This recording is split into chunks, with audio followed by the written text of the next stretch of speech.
I can stay back like that for a little while, but I can't stay like that the whole time. Because if I do, I can't stand up ever again.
Hello, everybody.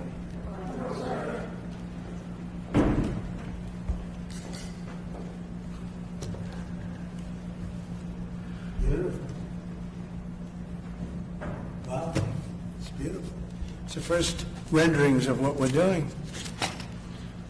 So I want to wish everybody a big hello and Merry Christmas and welcome to Mar-a-Lago for this exciting announcement of the new Golden Fleet. We're calling it the Golden Fleet that we're building for the United States Navy. As you know, we're desperately in need of ships. Our ships some of them have gotten old and tired and obsolete, and we're going to go the exact opposite direction. We're delighted to be joined by Secretary of War Pete Hegseth, who's doing a fantastic job, and Secretary of the Navy, John Phelan. Marco Rubio is here, who gave a great few words toward the end of last week. He spoke for a couple of hours on what a good job we're doing, which is true. As Commander-in-Chief, it's my great honor to announce that I have approved a plan for the Navy to begin the construction of brand new, very large, the largest we've ever built, battleships.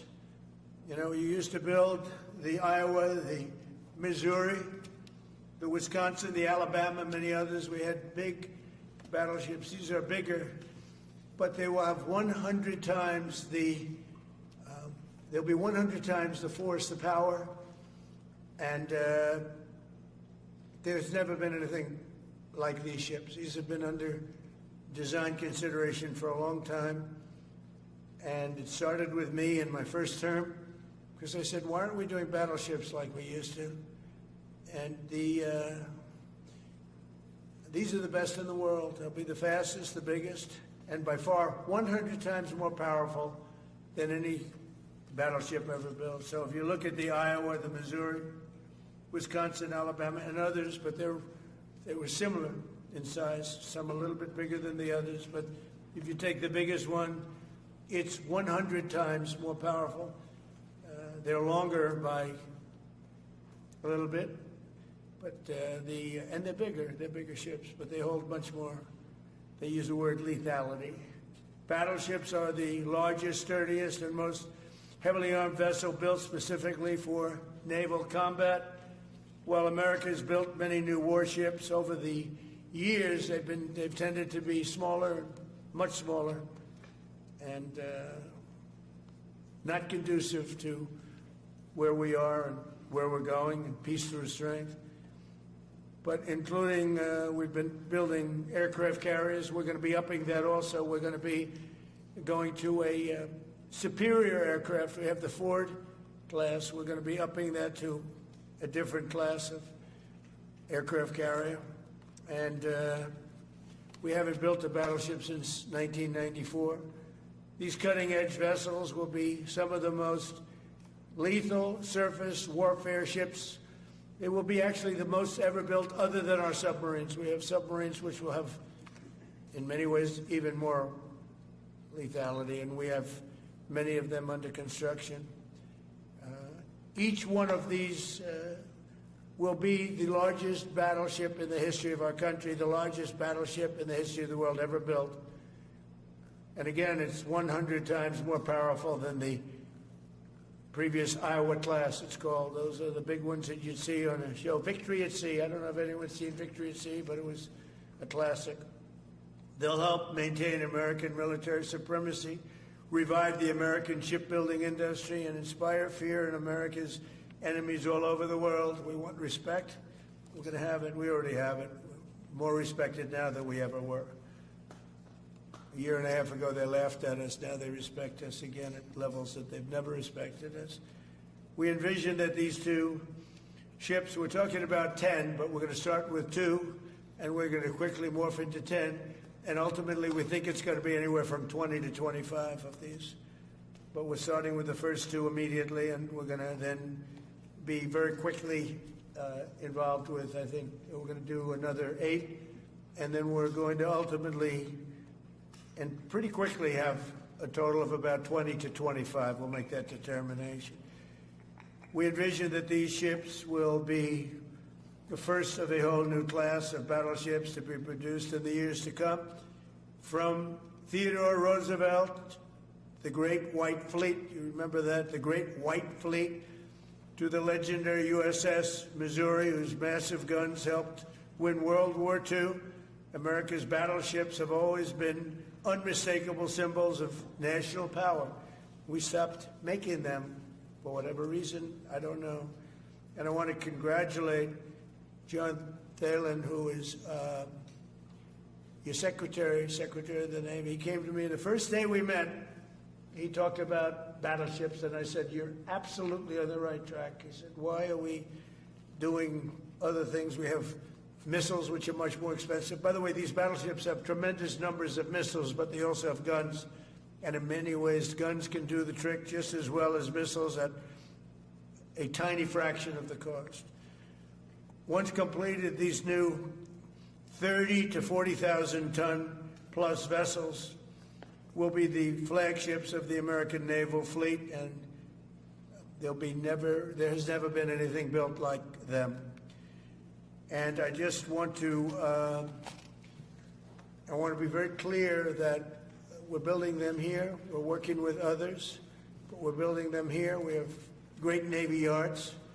We'll be negotiating with some of the companies that are running those yards, taking over the yards. We used to build a ship a day during World War II. Now we don't do ships very much anymore. We do military ships. We do submarines.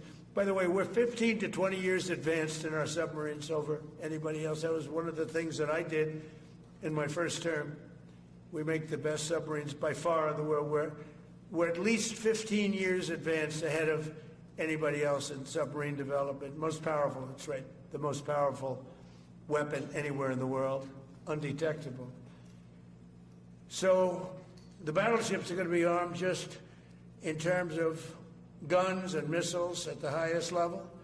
They'll also have hypersonic weapons, many hypersonic weapons, state-of-the-art electric rail guns, and even the high-powered lasers that you've been starting to read about. We have lasers where you aim the laser at a target, it just wipes it out.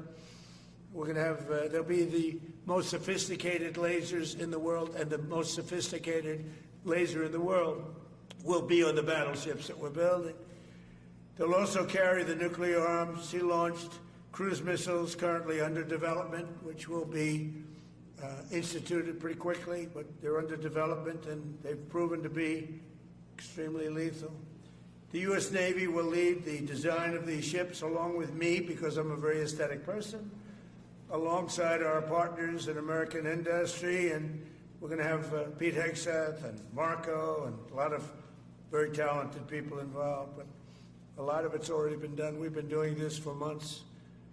The construction will create thousands of American jobs. We're going to have the jobs be created. I mean, already we have factories being built unrelated to this, although AI will be a big factor when it comes to these ships. They'll be very AI controlled. Today's announcement is yet another step in our mission to make the United States Navy stronger than ever before. Again, when you talk about 100 times the power of these massive ships that we had years ago, it's pretty amazing. And next week I'm going to meet with the defense prime contractors. I'm going to meet with them here, Florida. And we're going to be talking about production schedules because they're too slow. We have many countries, allies, that are wanting to buy. We make the greatest equipment in the world, by far. Nobody's even close, but they don't produce them fast enough. So we're going to be meeting with them to talk about the production schedules. We're going to have strong production schedules. And the only way they're going to be able to do that is to build new plants. Even with the F-35, we have many people who want the F-35 fighter jet, and it takes too long to deliver them to allies or to ourselves. It takes too long. The only way they're going to be able to deliver them is if they build new plants. They don't want to build new plants because that's expensive. So we're going to be discussing production schedules. We're going to be discussing CapEx spending. We'll be discussing the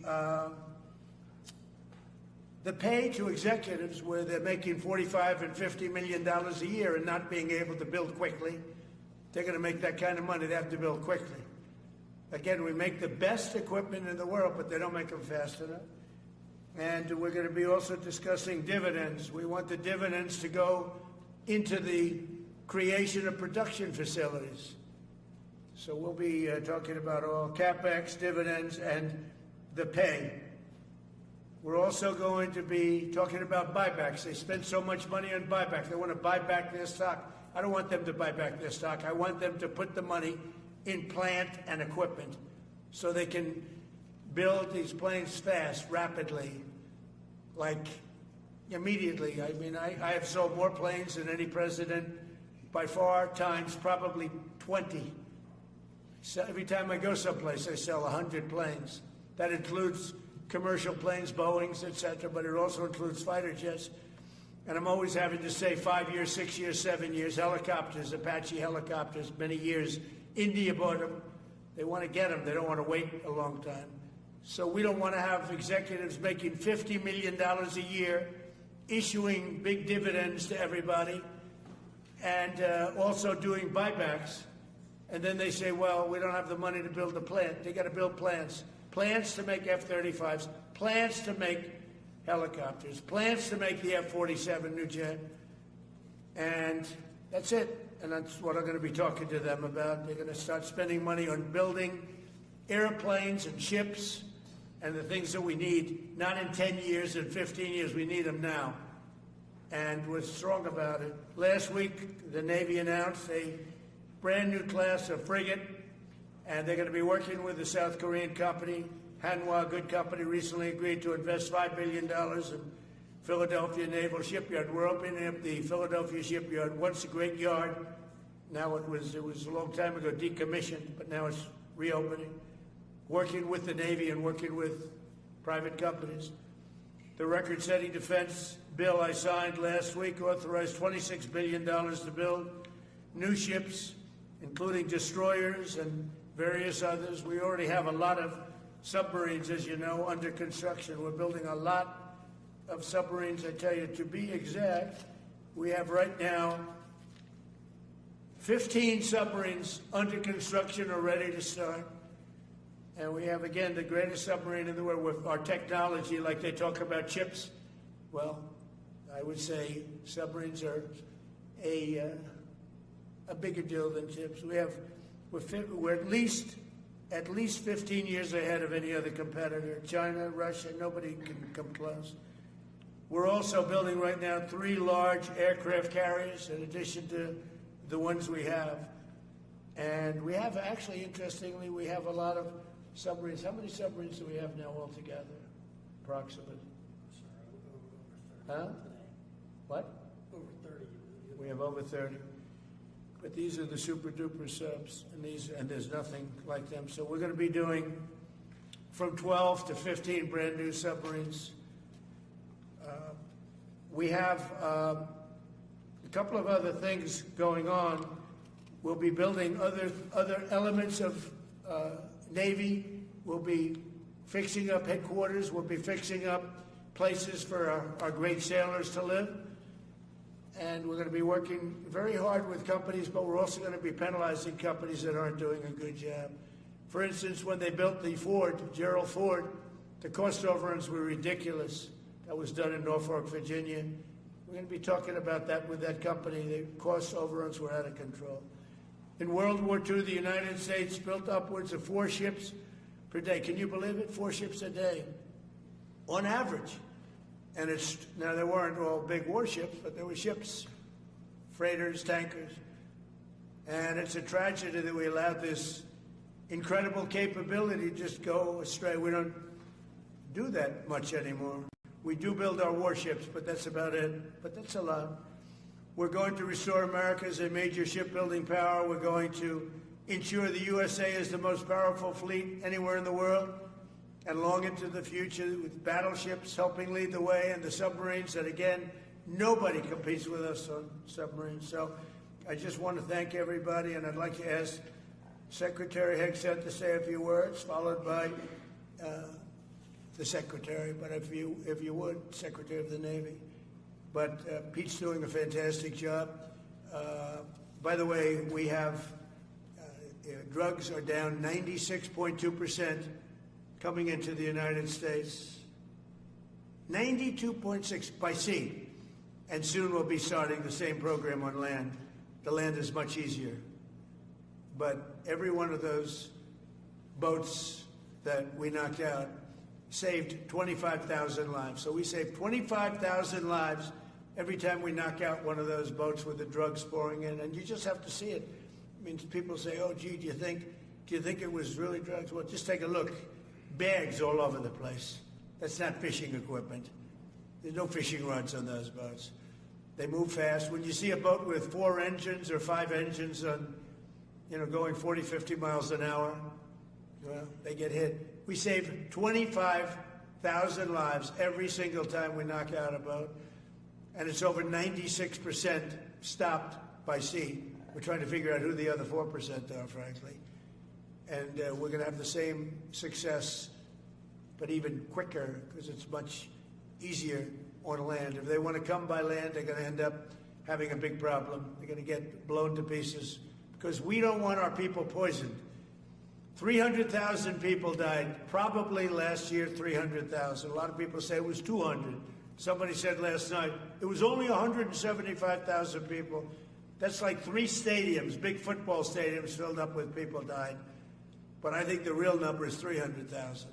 We're not going to have that anymore. So we're doing a great job, and we enjoy doing it. Our border is secure. Our country is strong. Trillions of dollars is coming into our country from other countries and companies. They're building factories and plants, including auto plants, all over the United States of America. Without tariffs, they wouldn't be doing anything, although they were very happy with the November 5th election. But it's only because they want to avoid paying tariffs that they're all coming in. And again, the biggest number was $3 trillion in history. That was China many years ago. Now it's $18 trillion, and that's just in 10 months. We think we could hit $20 trillion. That's investment in the United States, including plant and equipment. So thank you very much, and I'll ask Pete to say a few words, and then John. And if you have any questions, we'll take them. Thank you. Well, Mr. President, you're exactly right. There are no fishing poles, no fishermen, and no fishing boats. Just drug dealers and narco-terrorists. And with every strike, we're saving American lives. No other president was willing to do real deterrence. That's exactly what's happening. It's an honor to be here, Mr. President, Mr. Secretary, Secretary Rubio, to talk about what peace through strength really looks like. You can talk about it, or you can invest in it, and you can build it. And that's exactly what President Trump is doing. At the Department of War, we're restoring the warrior ethos. In fact, the President mentioned the NDAA. We put into law merit-based. We put into law getting rid of DEI and political correctness. That's now part of how our military operates, and you've seen it in record recruiting in the spirit of the Department of War. We're rebuilding the military. President Trump did it once. He's doing again with historic investments today in shipbuilding. And we're reestablishing deterrence, whether that's at the border, whether it's through Golden Dome, what happened with Midnight Hammer and what Iran found out, those drug boats, and of course the Houthis opening up the shipping lanes. American strength is back on the world stage. And the announcement of the Golden Fleet, anchored by new battleships, the biggest and most lethal ever, accomplishes all three of those things and marks a generational commitment to American sea power.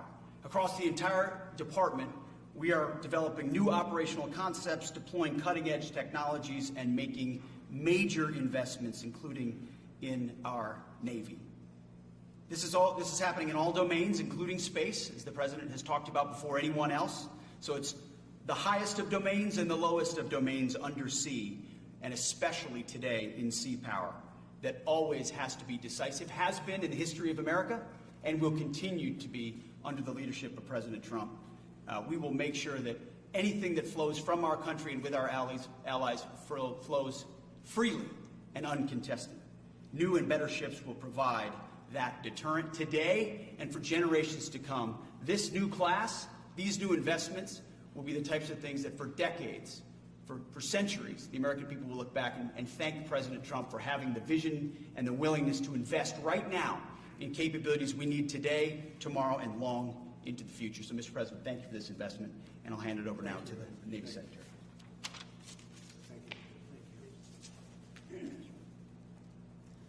Mr. President, Secretary Hegseth, Secretary Rubio, thank you for being here on a very consequential day.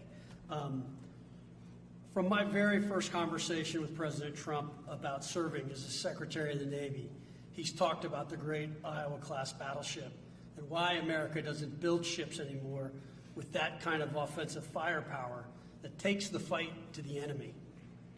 During my time in the job, I've talked extensively with our combatant commanders, like Admiral Paparo and Admiral Cooper, and our CNO, Admiral Cottle. And what I've learned is that not only is the President's idea a good one, it's something that Navy desperately needs and now has a formal requirement for. The future Trump-class battleship, the USS Defiant, will be the largest, deadliest, and most versatile and best-looking warship anywhere on the world's oceans. I want to thank the President for his vision to make this game-changing capability for the United States Navy. The Iowa was designed to go on the attack with the biggest guns, and that's exactly what will define the Trump-class battleships. Offensive firepower from the biggest guns of our era. This ship isn't just to swat the arrows. It is going to reach out and kill the archers. And for the first time in generations, we'll have a new leg in America's nuclear deterrence, because the Trump-class battleship will carry the nuclear-armed, sea-launched cruise missile. Striking dominance isn't all that the Trump-class battleship brings to the fight at sea. It has the size and capacity to serve as a flagship for our fleet commanders so that they can command and control naval forces far out to sea. As shown in the series, and the President mentioned it, Victory at Sea, Admirals Bull Halsey and Raymond Spruance commanded the war in the Pacific from their battleship flagships during World War II. Now this new battleship will command everything from warships to drones and everything in between. We're going to make battle groups great again. And this is just one piece of the President's Golden Fleet that we're going to build with the investments he talked about. A new frigate, the right frigate, the one our warfighters have told us they need. More amphibious power for our Marines with new capabilities like the medium landing ship. As part of the Navy's high-low mix, we're moving out aggressively on unmanned vessels with funding from the President's One Big Beautiful Bill to bring options to the fight and pull new, non-traditional defense partners into the American shipbuilding ecosystem. And we're making a generational investment in support ships. Logistics wins wars, and that kind of shipbuilding is the spark that will ignite the industrial base and help power the commercial shipbuilding that the President has called for. Under your leadership, Mr. President, we will have more tonnage and firepower under construction than ever before in our history. Building the President's Golden Fleet means jobs across the United States now. There'll be work for shipyards everywhere, from Philadelphia to San Diego, from Maine to Mississippi, from the Great Lakes to the Gulf Coast, and for manufacturers that will build components for this battleship in every state. The President has been clear. We must bring back our American maritime industrial might. And he has told me many times that as Secretary of the Navy, it is my job to equip our sailors to win the fight at sea with the finest ships in our history. To conclude, the USS Defiant battleship will inspire awe and reverence for the American flag whenever it pulls into a foreign port. It will be a source of pride for every American when it brings home our brave sailors who will sail defiant, raise their fists, and say, "We are peace through strength." And our adversaries will know when the Trump-class USS Defiant appears on the horizon, American victory at sea is inevitable. Thank you, Mr. President. Now when a conflict arises, you are going to ask not one, but two questions. Where are the carriers and where are the battleships? Thank you. I just want to mention that John Phelan is one of the most successful businessmen in the country, in our country. Been a tremendous success, and he wanted to do this, and for nothing. He's taken probably the largest salary cut in history, but he wanted to do it. He wants to rebuild our Navy, and you needed that kind of a brain to do it properly. So I just wanted to give you a little information on him, which is probably enough. But one of the most successful men in the country, and he's that because he understands it, and he understands finance in addition to what we're talking about. Somebody who's doing a fantastic job is Marco Rubio, Secretary of State. And Marco, maybe say a few words, and then we'll answer some questions. Thank you.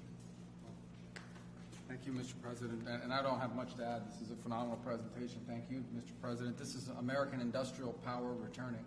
This is the ability, once again, to rebuild, to have industry in the United States. This is generational in the change, not just in terms of applying American war power, increasing our ability to protect the seas. The U.S. Navy is the single biggest source of peace in the world of all of our forces because it gives us a global footprint.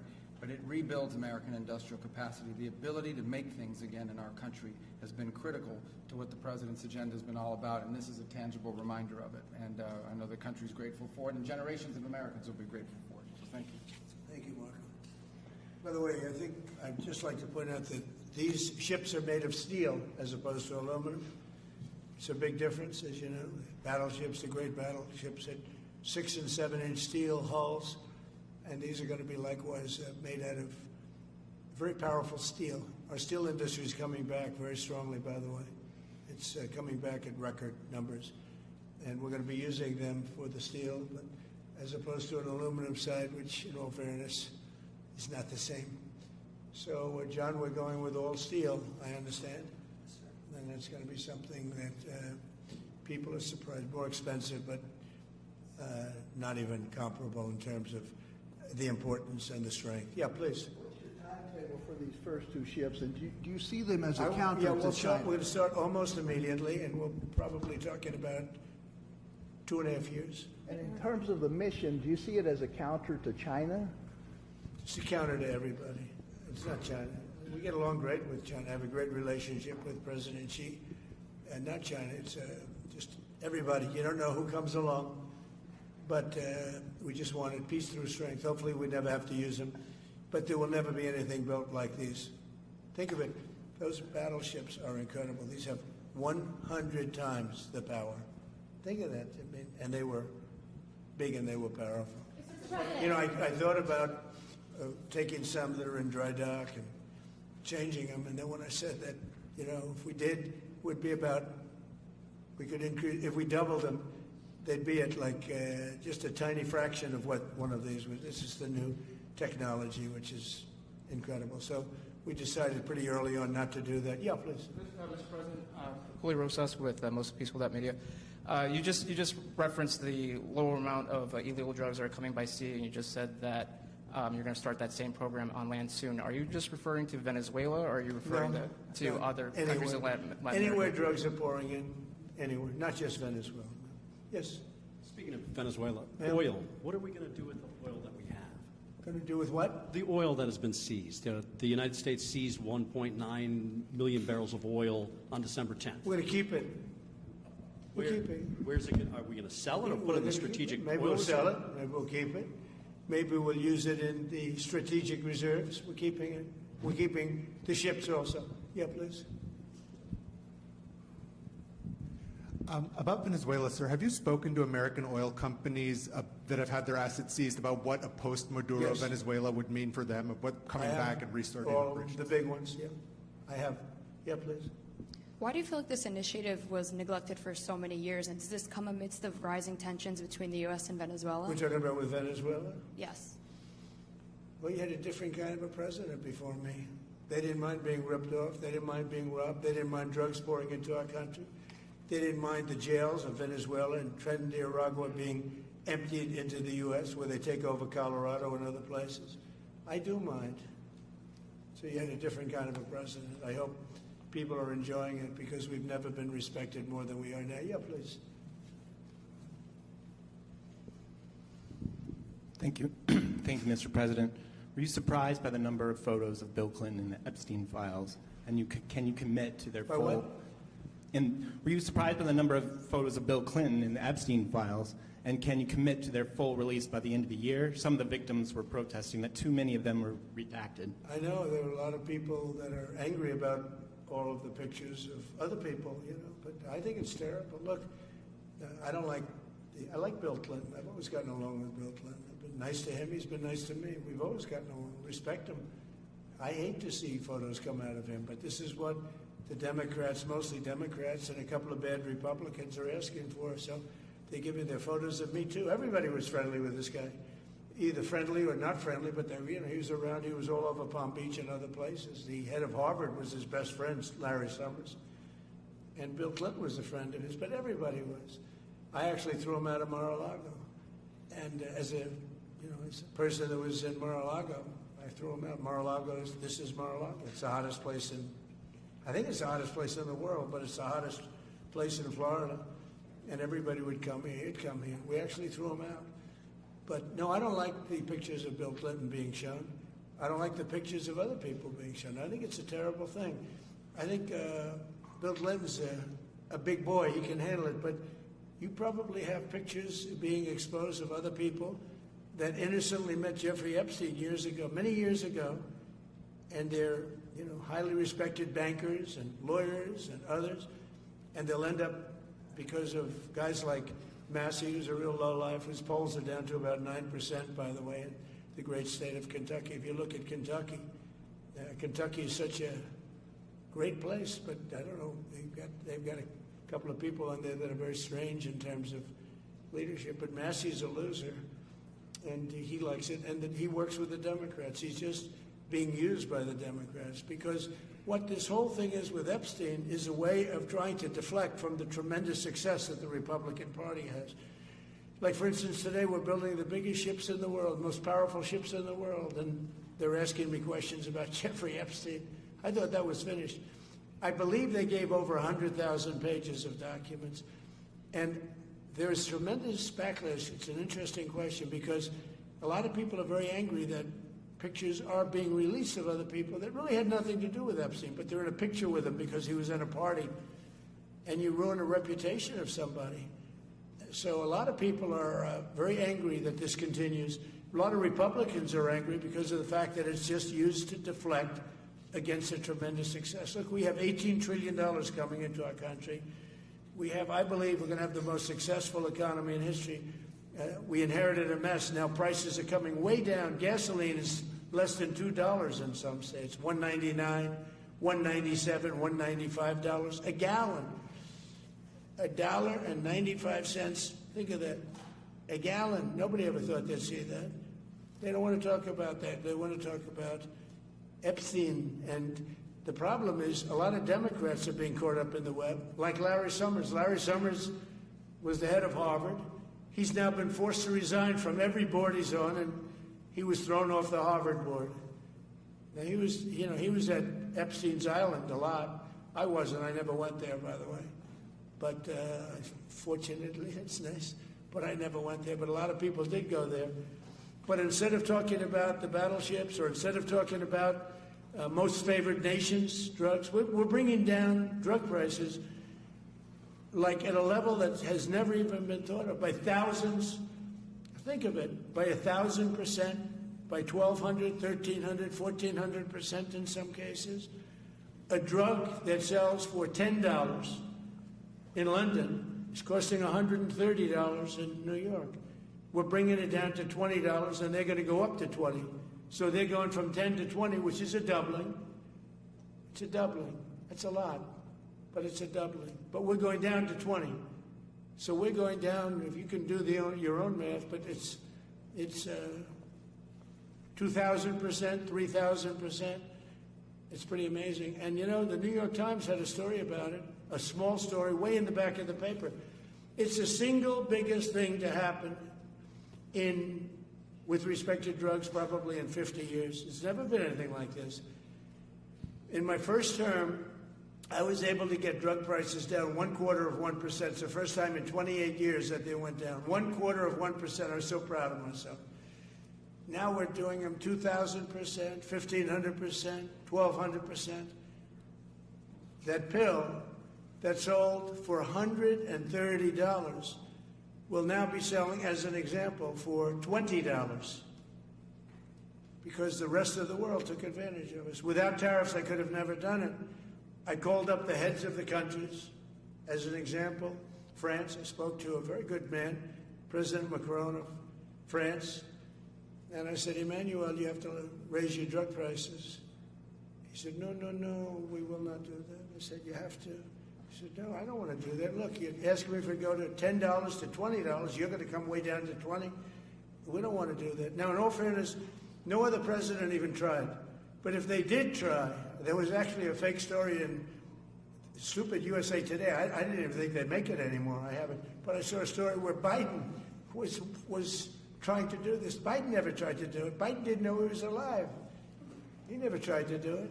But they're taking it from $10 to $20. So he would say, and the other leaders said the same thing. No, we won't do it. I said, no, you're going to do it 100%. They said, nope. We're not doing it. We're not going to double our price. Because, again, if you go from $10 to $20, they're doubling their price. We're coming down, though, from $130 to $20, because we're going to get the lowest drug prices in the world. Whatever the lowest price is called favored nations. We're going to have the lowest price. So I said, no, you're going to. No, I will not do this. Politically, it's unacceptable. I said, Emmanuel, you're going to do it 100%. Please accept it now. Be nice. You're going to do it 100%. No, I will not. I said, yes, you will. He said, why do you keep telling me I am when I'm not? Because if you don't do it, I'm going to put a 25% tariff on everything France sells into the United States of America. And that's approximately 20 times more than I'm asking for with respect to drug prices. He said, I see. I agree to do it. Every other country said the exact same thing. They all said, no, I will not do it. I said, all right, on Monday morning you'll have the 25% tariff, everything you sell. In the case of France, it was wine, champagne, cars, everything they sell. It's 25 to 30 times the price of what we're talking about, at 25%. Every single country agreed. And that was the big problem. The drug companies were difficult, but fine, because we have a certain control over the drug companies. We had no control over these foreign nations. So every single country has agreed to do this. So we will take that pill price down, as an example, talking about not just pills, we're talking about everything. We'll take it down from $130 a pill down to $20 a pill. And the rest of the world will take it from $10 a pill up to $20. It's the biggest thing ever to happen, and it's covered, barely covered in the New York Times, because it's a fake newspaper. Yeah. Mr.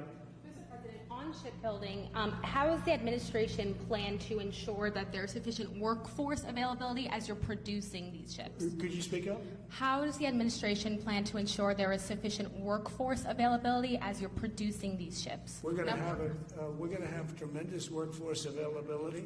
We're also going to have robots helping us. We're going to have a lot of robots helping us because we need it.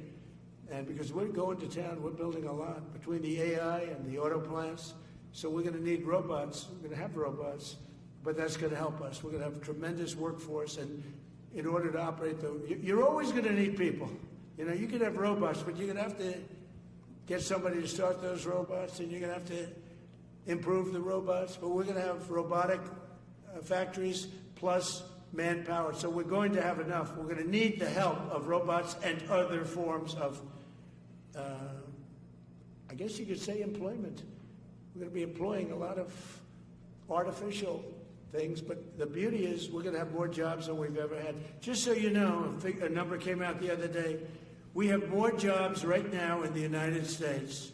More people are working right now in the United States than at any time in the history of our country. Think of that. Pretty amazing. So we'll have the help of, mechanical help, if you want to call it that, but we'll have tremendous employment. They'll be paid a lot of money. They'll do better than they ever did. Okay? Mr. President, some may have been expecting a different kind of announcement today, hearing your Secretary of War and Secretary of State here. You mentioned strikes on land in Venezuela more than 15 times, even now, just in your recent remarks. Why should Maduro take your threats seriously? And he can do whatever he wants. What's your end game? Maduro? What's your end game? There's no answer. He can do whatever he wants. I mean, we have a massive armada formed, the biggest we've ever had, and by far the biggest we've ever had in South America. He can do whatever he wants. It's all right. Whatever he wants to do. If he wants to do something, if he plays tough, it'll be the last time he's ever able to play tough. But they sent their prisoners into us. They sent people from jails, prisons. They sent people from mental institutions and insane asylums into the United States. Just walked right in because Biden had an open border policy. What the Biden administration did to our country can never be forgotten. They took in millions and millions, 25 million people over the course of 4 years. Many of those people were murderers and drug dealers, prisoners, rough prisoners. 11,888 murders. More than half of them killed more than one person. They came into our country. Now, I spoke to Kristi Noem today. I spoke to Tom Homan today. He came down to see me. And we had a great meeting. They've done an amazing job. We're getting them out. We're getting them out very fast. But this should have never happened. But Venezuela was Venezuela took advantage of the open borders that Biden created more than any other country. Tren de Aragua, we had gangs all over. Look, I mean, you have a very weak governor in Colorado. Look what happened in Colorado where they would occupy apartment houses. And he didn't want to do anything about it because he was scared. Any other questions? Yeah, go ahead, please. So in response to the United States taking sanctioned oil from Venezuela, Colombian President Gustavo Petro criticized the United States by saying, well, the Southwest is stolen land and that it should be returned to Latin America. I just wanted to know what your response to that is. Well, he has to watch because, he's got drug factories. They make cocaine in Colombia. And he's no friend of the United States. He's very bad guy. And he's got to watch his ass because he makes cocaine and they send it into the United States of America from Colombia. We love the Colombian people.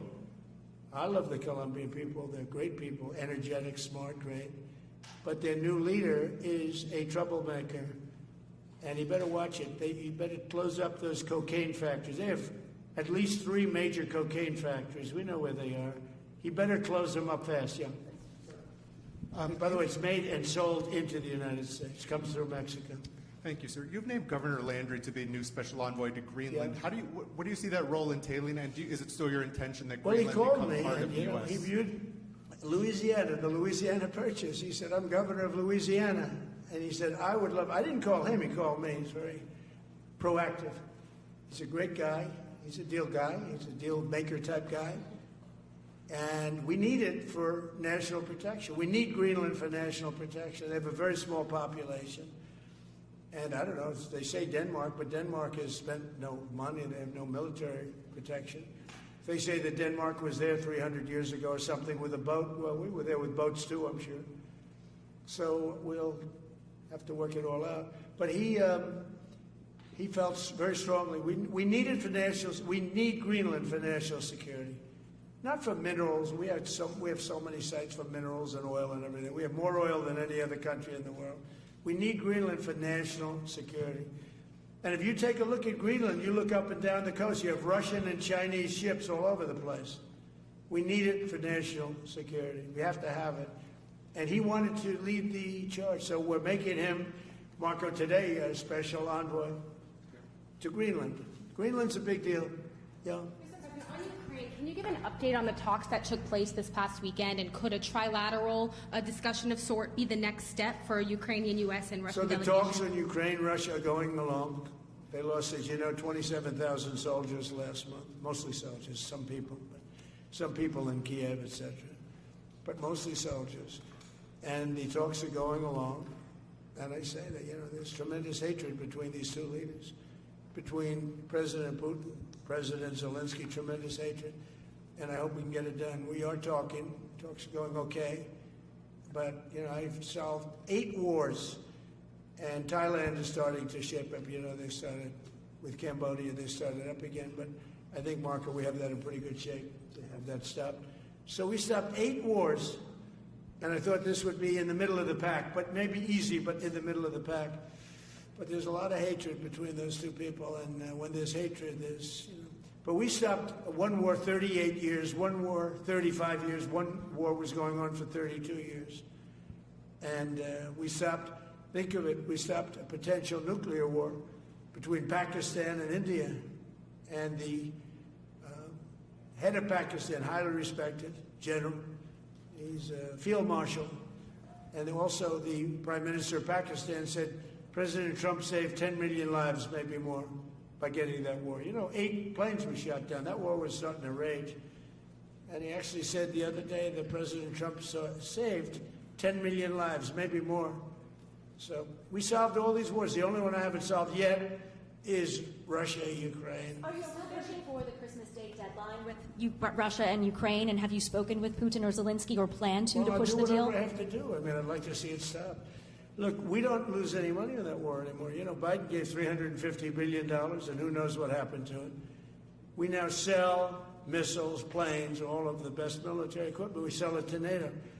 We got NATO to go from 2% GDP to 5%. Nobody believed that to this day. Nobody's going to write that, but nobody believed it. And they take that money and they pay it to the United States for weapons. So we sell weapons to NATO.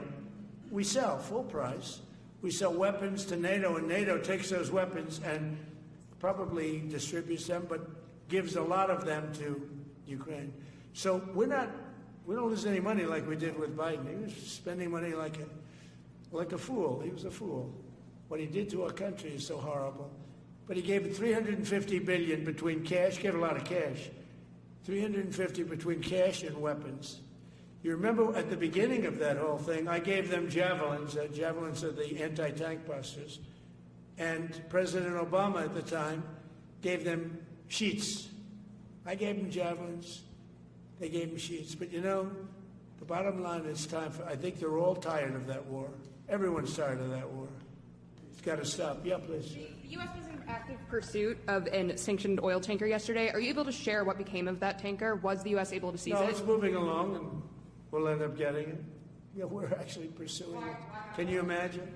Because it came from the wrong location. It came out of Venezuela, and it was sanctioned. Yeah, please. Ultimate goal in Venezuela to force Maduro from power. Well, I think it probably would. I can't tell that. That's up to him what he wants to do. I think it would be smart for him to do that. But again, we're going to find out. Look, Venezuela did terrible things to the United States. They sent hundreds of thousands of people, millions of people, into our open border. They sent their criminals, they sent their prisoners, they sent their drug dealers, they sent their mentally insane and incompetent people into our country more than any other country. Others did too. The Congo did. Others did too, and we just let them come right in because we were run by a stupid president. But you don't have a stupid president anymore. Mr. President, have you set up the meeting with the healthcare insurers just yet? And what are you hoping to get? How I'll are be you setting hoping to it up. lower I think costs? we're going to meet with the healthcare insurers, the insurance companies. So what I'm asking for in healthcare is very simple. Obamacare is a disaster. I call it the Unaffordable Care Act. Unaffordable as opposed to it's unaffordable. They're going to have a tremendous increase in premiums, which is Obamacare, which is them, the Democrats' fault. They'll try and blame Republicans. It has nothing to do with us. It's the Democrats' fault. What I want to do is we spend hundreds of billions of dollars a year that go to insurance companies. I want that money to go to the people and let the people buy their own health care. And everybody loves it. It's become our issue. Now, before I do that, I'll meet with the insurance companies, just as I met with the drug companies. As you know, we're meeting with 4 other drug companies, Johnson & Johnson. But they've all agreed. We're meeting with them this week. It's coming up. It'll be a similar meeting. They've all agreed. But nobody would have thought the drug companies were going to do what they did, where they're giving away free drugs. And they've been so great. Okay? And we have most favored nations. Nobody thought that was possible. I don't think any other president ever tried to get it because they never thought they could.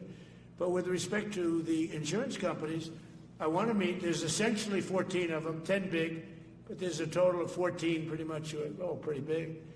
And I want to meet with them, and I want to say, I want you to cut your rates way down, way down. And maybe if they do that, we'll be able to not cut them out. We'll be able to continue to deal with them, which is probably a little easier process. I think the best process is pay the money directly to the people, let them buy their own health care. But I'm going to meet with them the first week back. I do it now, but they're trying to come up with a schedule. They want to meet badly. They've told me, but they want to come up with a schedule. I said, make it a good schedule. Your rates have to come way down. We're also going to meet with other insurance companies because under Biden, the insurance rates have gone through the roof. Auto insurance.